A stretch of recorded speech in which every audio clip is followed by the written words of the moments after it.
1945 সালে 6ই আগস্ট জাপানের হিরোশিমায় যে বোমাটি ফেলা হয় সেটি ছিল লিটল বয় নামের একটি পারমাণবিক বোমা। আর এর 3 দিন পর নাগাসাকিতে ফেলা হয়েছিল ফ্যাটম্যান নামের একটি বোমা। এবং এই দুই বোমার মধ্যেই লুকিয়েছিল আধুনিক বিজ্ঞানের সবচেয়ে ধ্বংসাত্মক আবিষ্কার। লিটল বয়ে ব্যবহৃত হয়েছিল ইউরেনিয়াম 235 আর ফ্যাটম্যানে প্লুটোনিয়াম 239। এই দুটি উপাদানই একটি বিশেষ বৈজ্ঞানিক প্রক্রিয়ার মাধ্যমে কাজ করে, যার নাম নিউক্লিয়ার ফিশন বা পরমাণু বিভাজন। ফিশন বা বিভাজন প্রক্রিয়ায় একটি ইউরেনিয়াম বা প্লুটোনিয়ামের পরমাণুতে নিউট্রন ছুড়ে দিলে সেই পরমাণুটি ভেঙে যায় এবং তার ভেতর থেকে বেরিয়ে আসে প্রচণ্ড শক্তি ও আরও কয়েকটি নিউট্রন।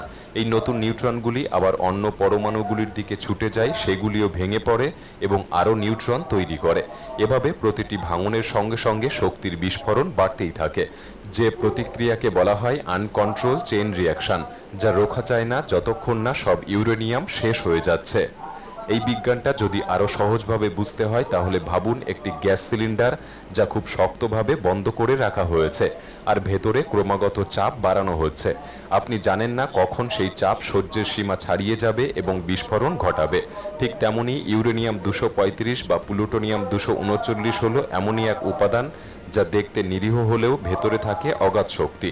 যখন এর ভেতরে মাত্র কয়েকটি নিউট্রন ঢুকিয়ে দেওয়া হয় তখন তা এক মুহূর্তেই অস্থিতিশীল হয়ে পড়ে আর শুরু হয় এক ধ্বংসাত্মক চেইন রিয়াকশন, যেটা পরিণত হয় এক ধ্বংসলীলায়।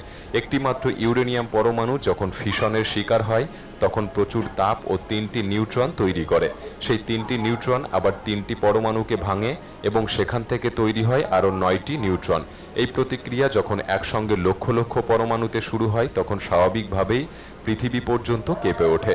মনে হয় যেন সূর্যের মতো শক্তিকে একটুখানি ঘরে বন্দি করে রাখা হয়েছিল এবং তাকে হঠাৎ করেই মুক্ত করে দেওয়া হয়েছে। 1945 সালে হিরোশিমায় ব্যবহৃত লিটল বয় বোমাটি ছিল 64 কেজি ওজনের, কিন্তু এর শক্তি ছিল 15,000 টন টিএনটি বিস্ফোরকের সমান। অথচ আজকের দিনে মাত্র 1 কেজি ইউরেনিয়াম দিয়েই এমন বোমা তৈরি করা যায় যার শক্তি 20,000 টন টিএনটির সমপরিমাণ, অর্থাৎ আগের তুলনায় প্রায় 80 গুণ বেশি বিধ্বংসী। আর এই ভয়াবহ বাস্তবতাই পারমাণবিক অস্ত্রকে আজকের দিনে পৃথিবীর সবচেয়ে বড় আতঙ্কে পরিণত করেছে। তবে এই শক্তি ঠিক কিভাবে ব্যবহৃত হয়েছিল সেই লিটল বয় বোমার ভেতরে, কেমন ছিল তার গঠন আর কিভাবে ঘটানো হয়েছিল সেই মহা বিস্ফোরণ, চলুন এবার আমরা দেখব সেই ধাতব গোলকের ভেতরটা যা বদলে দিয়েছিল মানব ইতিহাসের পথ চলা। লিটল বয় বোমার মধ্যে ছিল দুটি ইউরেনিয়াম ব্লক, একটি ছিল সাবক্রিটিক্যাল মাস আর একটি ছিল সুপার ক্রিটিক্যাল মাস।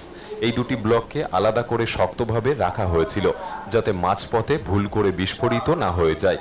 যেই মুহূর্তে এই বোমাটি বিমান থেকে ফেলা হয় পেছনে থাকা ফিনগুলি তার গতিপথ নিয়ন্ত্রণ করতে থাকে।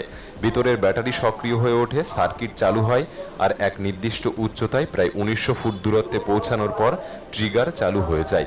সেই ট্রিগারের ছোট্ট এক চমকে পুড়ে ওঠে করট পাউডার। তার তাপে একটি ট্রান্সিশন কার্বাইড ডিস্ক যা ছুটে গিয়ে ঘন্টায় 1080 কিলোমিটার গতিতে ধাক্কা মারে ইউরেনিয়াম 235 সমৃদ্ধ অংশের সাথে। সেই ধাক্কাতেই তৈরি হয় ক্রিটিক্যাল মাস, যেটি নিউট্রন শোষণ করতে শুরু করে আর তখনই শুরু হয় ফিশন রিয়াকশন এবং মুহূর্তের মধ্যেই তারপরে একে একে ভেঙে পড়ে হাজার হাজার পরমাণু। এমন মনে হয় যেন সবকিছু এক মুহূর্তের মধ্যেই ঘটে গেল।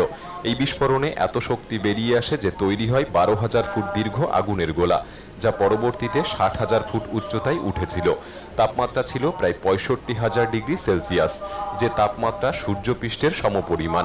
এই প্রচণ্ড তাপের মধ্যে যারা ছিল তারা এক মুহূর্তের মধ্যেই বাষ্পে পরিণত হয়েছিল এবং তাদের হাড় পর্যন্ত অবশিষ্ট থাকেনি। বিস্ফোরণের ফলে শুধু তাপ নয়, ছড়িয়ে পড়ে আগুনের গতিতে আসা শক ওয়েভ। 4 কিলোমিটার এলাকার সবকিছু ধ্বংস হয়ে যায়। মানুষ, ভবন, গাছপালা সবকিছু এক মুহূর্তের মধ্যে ছাই হয়ে যায়। কিন্তু এই ধ্বংসলীলা এখানেই থামেনি। এরপর শুরু হয় এক অদৃশ্য বিষের খেলা, যে বিষের নাম তেজস্ক্রিয়তা। এই তেজস্ক্রিয়তা বাতাসে ছড়িয়ে পড়ে শত শত কিলোমিটার জুড়ে, যার প্রভাব থেকে যায় সপ্তাহের পর সপ্তাহ, মাসের পর মাস, এমনকি এখনো পর্যন্ত এর প্রভাব দেখা যায়। বিস্ফোরণের কয়েক বছর পর থেকে দেখা যায় অনেক শিশু জন্ম নিচ্ছে শারীরিক বিকলাঙ্গতা নিয়ে। কারো মুখ বিকৃত, কারো অঙ্গই নেই, কারো মস্তিষ্ক ঠিকমতো বিকশিত হয়নি। এই সন্তানরা হিবাকুশা বেবি নামে পরিচিত। তেজস্ক্রিয় বিকিরণ শরীরের ভেতরের জিনে এমন পরিবর্তন এনেছিল যা ভবিষ্যৎ প্রজন্মে গিয়ে আরও ভয়াবহ রূপ নিয়েছিল। ক্যান্সার, বিশেষ করে লিউকেমিয়া, থাইরয়েড ও স্তন ক্যান্সার ব্যাপকভাবে দেখা দিতে শুরু করেছিল। পাশাপাশি দেখা দিয়েছিল মানসিক অসুস্থতা, বিষণ্ণতা এবং আত্মহীনতা। এই শিশুদের অনেকেরই সমাজে অবহেলা, স্কুলে বুলিংয়ের শিকার হতে হয়। তেজস্ক্রিয়তার কারণে অনেক নারীর গর্ভপাত পর্যন্ত হয়ে যায়, কেউ বা সন্তান ধারণ ক্ষমতাই হারিয়ে ফেলে। আর যে সন্তান জন্মেছে সেও জন্ম নিয়েছে নানা রোগ নিয়ে। এই তেজস্ক্রিয়তা ছিল এমন এক নীরব বিষ যা শুধু মানুষ নয়, পুরো প্রজন্মকে ধ্বংস করে দিয়েছিল। আজও জাপানের কিছু পরিবার সেই যন্ত্রণার উত্তরাধিকার বয়ে চলেছে, এক অপরাধের দায় মাথায় নিয়ে, যে অপরাধ তারা কোনোদিনই করেনি। এই বোমাটি শুধুই একটি বিস্ফোরণ ছিল না, এটা ছিল মানবতার মুখে এক চরম অপমানের থাপ্পড়। এই ধ্বংসযজ্ঞ দেখে এই বোমার নির্মাতা রবার্ট ওপেনহাইমারের মনে দগ্ধ অনুশোচনার আগুন জ্বলে উঠেছিল। জীবনের বাকি সময় তিনি বিশ্বজুড়ে একটাই কথা বলতে থাকেন, এই বোমা থামাতেই হবে, এখনই থামাতে হবে। কিন্তু বিজ্ঞানের সেই কণ্ঠ, যে কণ্ঠ সতর্ক করেছিল মানবতাকে, তা চিরদিনের জন্য চাপা পড়ে গিয়েছিল নোংরা রাজনীতির তলায়। আজ পৃথিবীতে প্রায় 12,500-এর বেশি পারমাণবিক অস্ত্র রয়েছে, আর এর প্রত্যেকটি সেই 1945 সালের বোমার চেয়ে হাজার গুণ বেশি বিধ্বংসী। বিশ্বের প্রায় 10টি দেশ এই ভয়ালো দানবকে নিজের কোলে পুষে রেখেছে, ঠিক যেন এক হাতে খোলা পেট্রোল আর অন্য হাতে আগুনের ফুলকি। আপনি জানেন না কখন এই দুই হাত একসাথে মিলবে আর ধ্বংস নামবে পৃথিবীর বুকে। আজ 80 বছর কেটে গেছে হিরোশিমা নাগাসাকির সেই কালো দিনের ঘটনা। এরপর আর কখনো কেউ এই দানবকে ব্যবহার করেনি, শুধুই ভয় দেখিয়েছে। কিন্তু প্রশ্ন হলো, আমরা কি সত্যি পারবো নিজেদেরকে কন্ট্রোল করতে? এই মারণ অস্ত্র কি চালানোর সাহস আর কেউ কোনোদিন করবে না, নাকি ভাগ্যের ভরসায় আমরা বেঁচে থাকবো? সোশ্যাল মিডিয়ার কমেন্ট বক্সে একে অপরের কমেন্টে বিদ্রোহমূলক কমেন্ট না করে শান্তিমূলক কমেন্ট করার চেষ্টা করুন, কারণ দিন শেষে আমরা সাধারণ মানুষ। কোনো দিন এই অস্ত্র কোনো দেশ ব্যবহার করলে আমরা সাধারণ মানুষরাই আগে মরব।